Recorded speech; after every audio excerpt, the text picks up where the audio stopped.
நில்லு என்று சத்தமாக சொன்னவுடன் சமரன் திகைத்துப் போய் அப்படியே அசையாமல் நின்று விட்டான். பிறகு சட்டென்று சிரித்த முகத்துடன் நித்யநந்தினியை நோக்கி நடக்க ஆரம்பித்த அருணேந்திரர், அம்மாடி நந்தினி, சிரஞ்சீவ குருவே, புறப்படுறதுக்கு முன்னாடி உங்க 2 பேரையும் பார்த்ததுல எங்களுக்கு ரொம்ப சந்தோஷம் என்றார். எங்களுக்கும் ரொம்ப சந்தோஷம் அரசே. ஆனா நாங்க இப்போ எங்களோட சிறப்பு விருந்தினர் ஒருத்தரை வழி அனுப்ப போயிட்டு இருக்கோம் என்றாள் நித்யநந்தினி.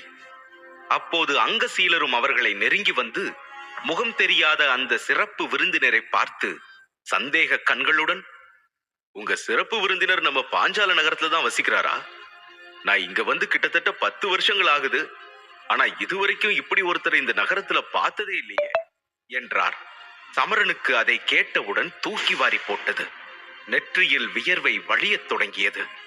உடனே சிரஞ்சீவகுரு, இவரு சக்கரநந்த ஏலக்கூடத்தோட சிறப்பு விருந்தினர், அவ்வளவுதான் என்று எளிமையாக பதிலளித்தார். ஆனால் அவருடைய பதில் அங்கசீலருக்கு திருப்தி அளிக்கவில்லை. சிறப்பு விருந்தினரா? அப்ப நாங்கெல்லாம் யாரு? சிரஞ்சீவகுரு பட்டும் படாம சொல்றத பார்த்தா இங்க என்னமோ ஒண்ணு தப்பா இருக்கிற மாதிரி தெரியுதே. அவரோட முக்கியத்துவத்தை பெறக்கூடிய இந்த சிறப்பான விருந்தினர் யாருன்னு கண்டுபிடிச்சே ஆகணுமே என்று நினைத்தார் அங்கசீலர். அங்கசீலருக்கு கிடைத்த பதிலை கேட்டவுடன் அருணேந்திரர் தன் மனதிற்குள் தோன்றிய கேள்வியை தனக்குள்ளேயே வைத்துக் கொண்டார். கருப்பு துணியால் மூடப்பட்டிருக்கும் அந்த மனிதனின் முகத்தை பார்க்க அருணேந்திரருக்கு ஆவலாக இருந்தது. முகத்தை மறைத்திருந்த துணியை சட்டென விலக்கி முகத்தை பார்த்து விடலாமா என்று கூட நினைத்தார்.